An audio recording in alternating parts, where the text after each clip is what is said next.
Is your Nissan Pathfinder or XTERRA struggling to start? Don't rush to replace that starter just yet. In today's video, we're diving into how to disassemble, clean, and refurbish your starter, saving you money and getting your engine roaring again. Let's roll up our sleeves and get to it.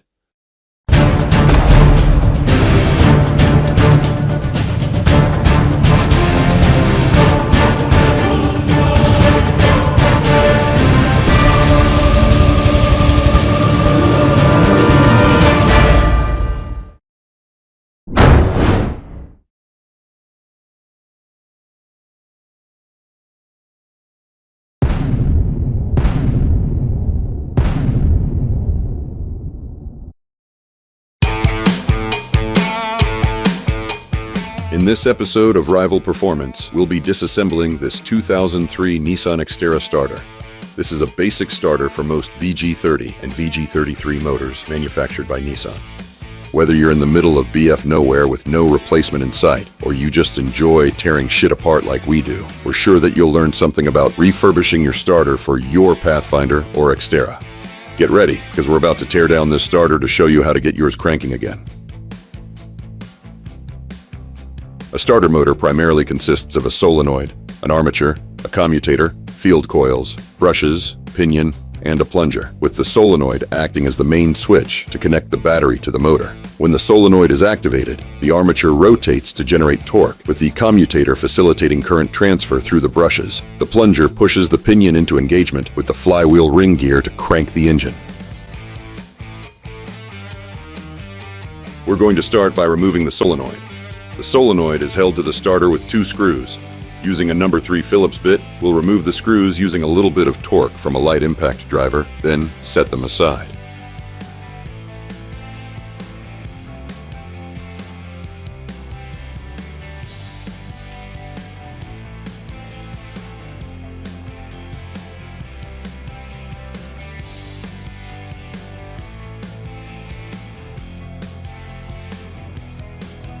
Next, we'll remove one of the 2 13mm nuts that secures the brush assembly connector to the innermost solenoid terminal.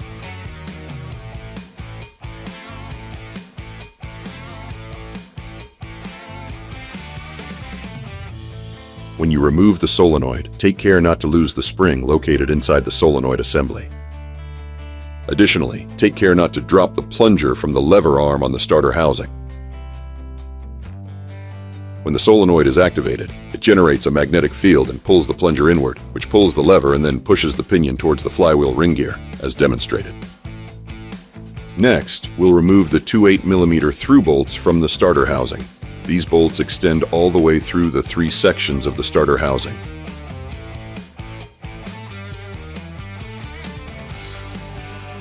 As you can see, this starter is coated with what appears to be 20 years of dirt, oil, and crud, which is a pain in the ass and makes it nasty to work with.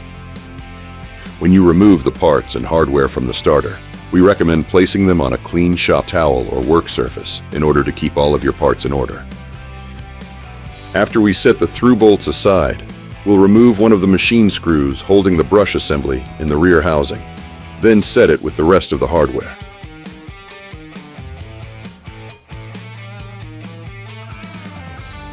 From here, we'll separate the 3 sections of the starter. As you can see, due to weather, road grit, and some generally shitty abuse and solid neglect, these sections don't want to cooperate. I guess we just need a bigger hammer. Instead, we opt to use a screwdriver in the slot of the field terminal section. With some simple prying and some manhandling, we're able to get the sections to start slipping apart. That's right, we said it. Manhandling. Person handling just doesn't make sense. When we remove the rear housing, we take a quick look at the brushes and, as expected, they're pretty nasty. But it appears they're in good condition. A quick look at the commutator indicates a little bit of wear and some dirt and grease.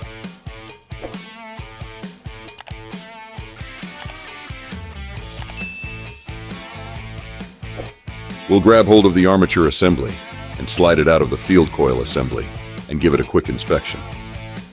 The armature looks pretty good considering its age, and like everything else with this starter, it will need to be cleaned up a bit. gear teeth on the armature shaft show minimal wear and are in surprisingly good condition. Setting the armature aside, we'll take a look at the center section with the field coil assembly. It's also pretty nasty and full of grease and grit.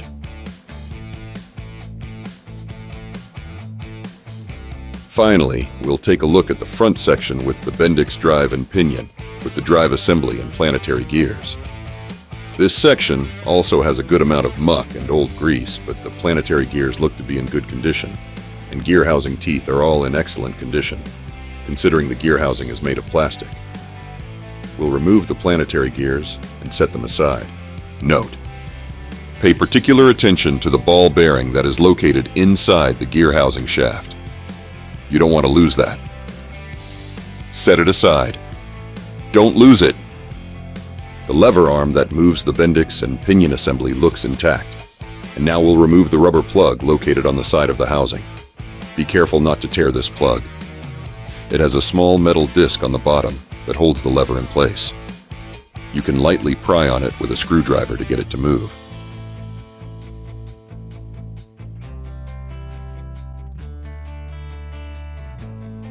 Using your fingertip, you can apply pressure to the pinion and push the Bendix assembly out of the housing. If necessary, use a screwdriver to pop out the lever, then slide the Bendix assembly out of the housing.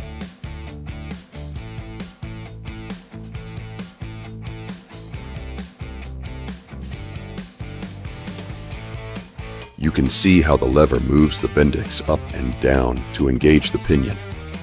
The lever is in good condition, and a quick inspection of the Bendix assembly shows minimal wear and tear, although it's covered in old grease and grit.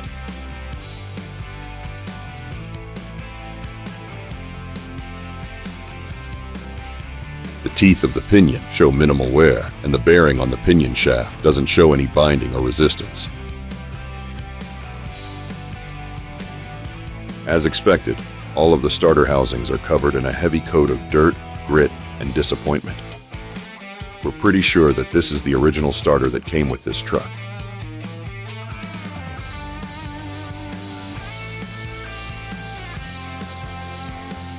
Next, we'll take out the final screw in the base housing in order to remove and inspect the brush assembly.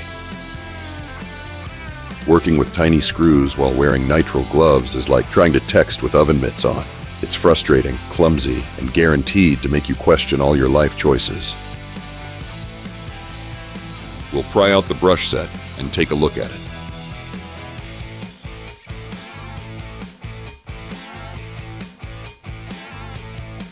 Without missing a beat, the brush assembly is nasty, but there's a pretty good amount of length remaining on the brushes.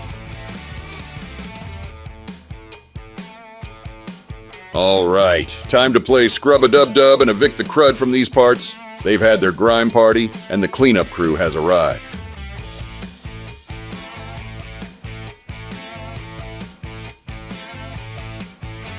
Now we move over to the parts cleaner. Time to scrub away the dirt, grime, and years of abuse.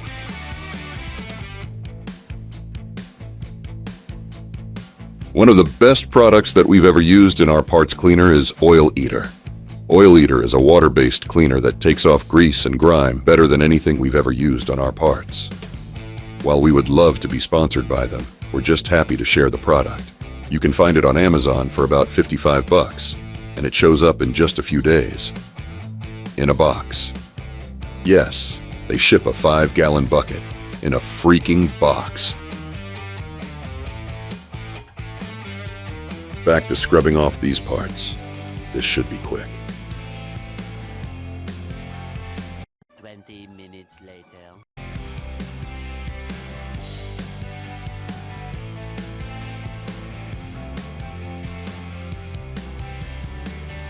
Wow. Even with this amazing cleaner, this shit is hard to scrub off. So, off to the blast cabinet.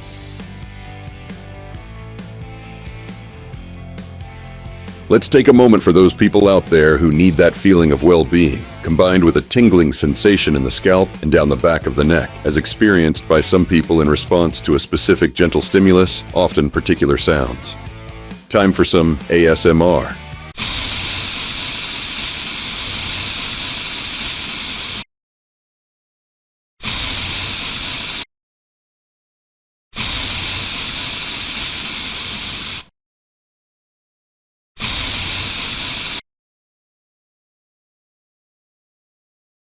All right, enough of that.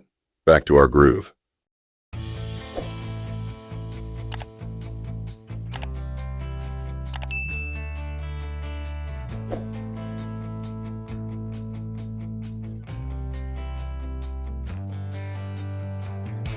Given the year that this starter was manufactured and installed, we're really impressed with how well it looks. One of the most important steps in cleaning parts is to get the crud from the really hard-to-reach places, and this Bendix is giving us a run for our money. Fortunately, carb cleaner and brake parts cleaner are in full supply, and some compressed air helps to knock away the deep dirt.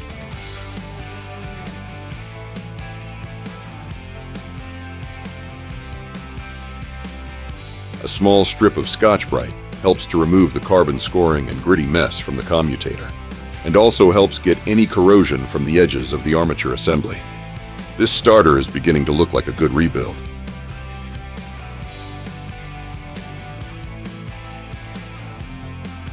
As much as we're sure that you'd love to sit here and watch us clean parts, until next Tuesday, we're going to jump ahead and get to the final inspections and repainting of the parts. Now for a quick parts montage.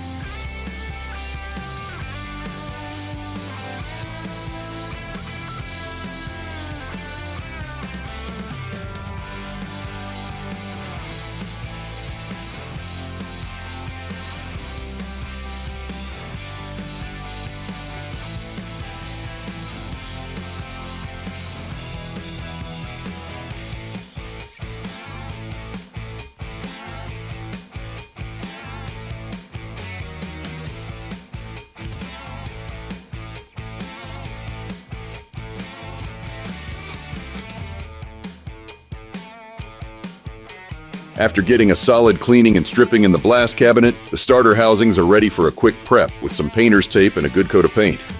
That's right, paint. We're gonna rattle can this shit.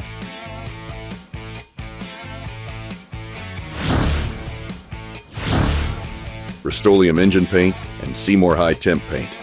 We proudly support both of these products, and they just freaking work. Quick drying, high gloss, and durable as hell. You can get the Rust-Oleum on Amazon or at your local hardware store, but the Seymour paint is a direct order from their website. Both are grease and oil resistant and high temperature resistant. We chose the orange and black to go with the VG33 engine that we just rebuilt for our Gen 1 XTERRA.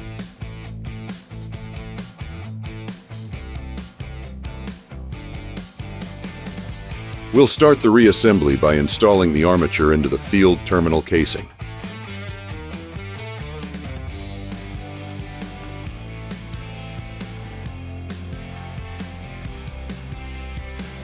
Next, we'll grease up the Bendix assembly, making sure to lubricate the pinion and pinion bearings.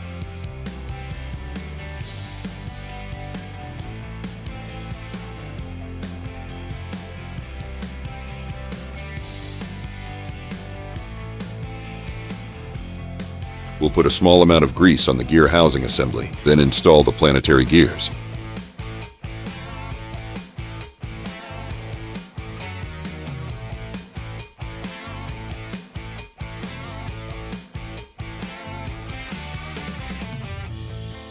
Just a small amount of grease is all that you need for the Bendix lever assembly, and then we'll install the Bendix assembly into the front housing.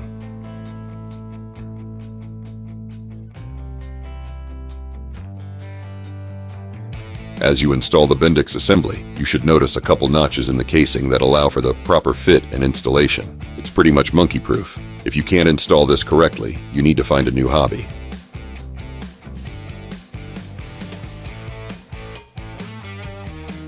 You can use your finger to help position the pinion shaft into the front case bearing.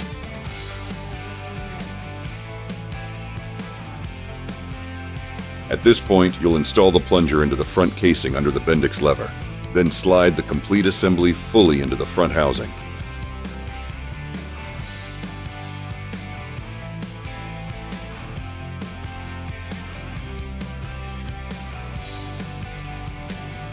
Next, we'll install the rubber plug seal that holds the Bendix plunger lever in place. Take care to ensure that the plug is fully seated over the lever hole and fully pressed into the slots on the front housing.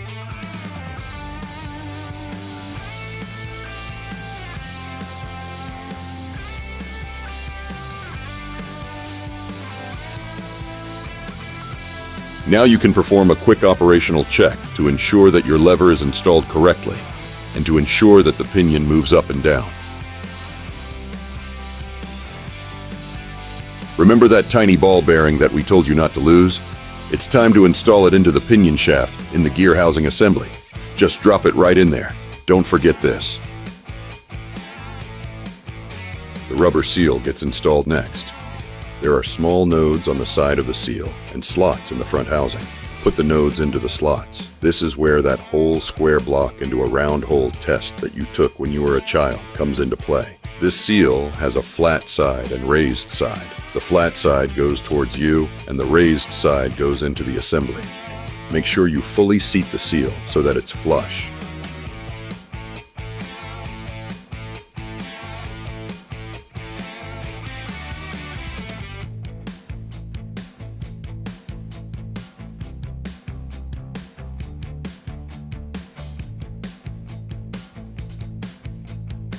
Just a small amount of grease is all that's required for the gear teeth on the armature spline, and then it's a quick installation onto the front casing.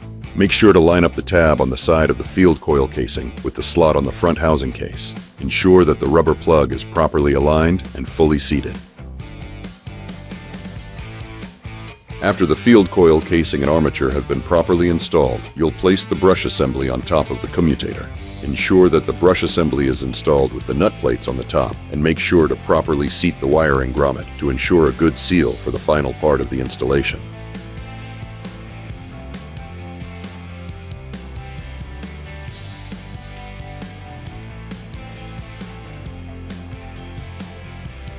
Place a small amount of grease into the end cap bearing, then install the end cap, ensuring that you line up the wiring grommet for a proper seal and the screw holes for proper hardware installation.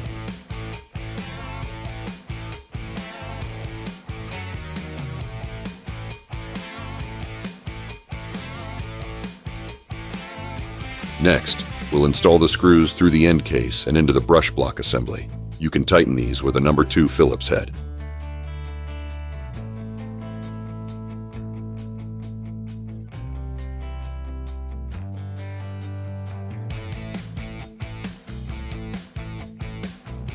Finally, we'll slide the 8mm through bolts into the case assembly and tighten them. Quick disclaimer here, we made a concerted attempt to locate the torque settings for the hardware on this starter, but we were unable to find anything. So we've gone with standard torque settings using German torque. Guten tight. Yeah, we just said that.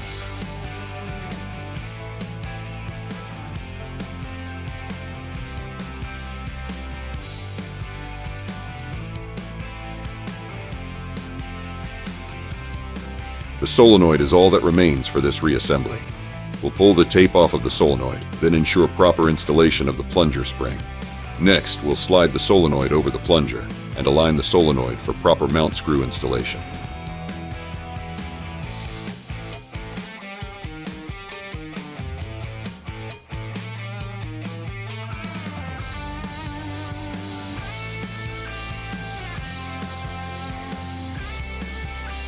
The 2 Phillips head screws installed here get us closer to being finished with this project.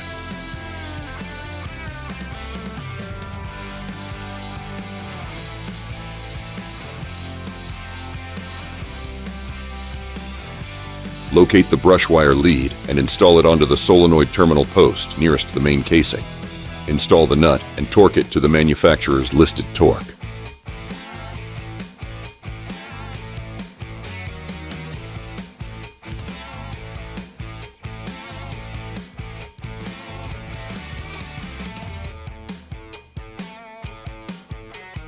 And finally, thread the final nut onto the outside terminal post.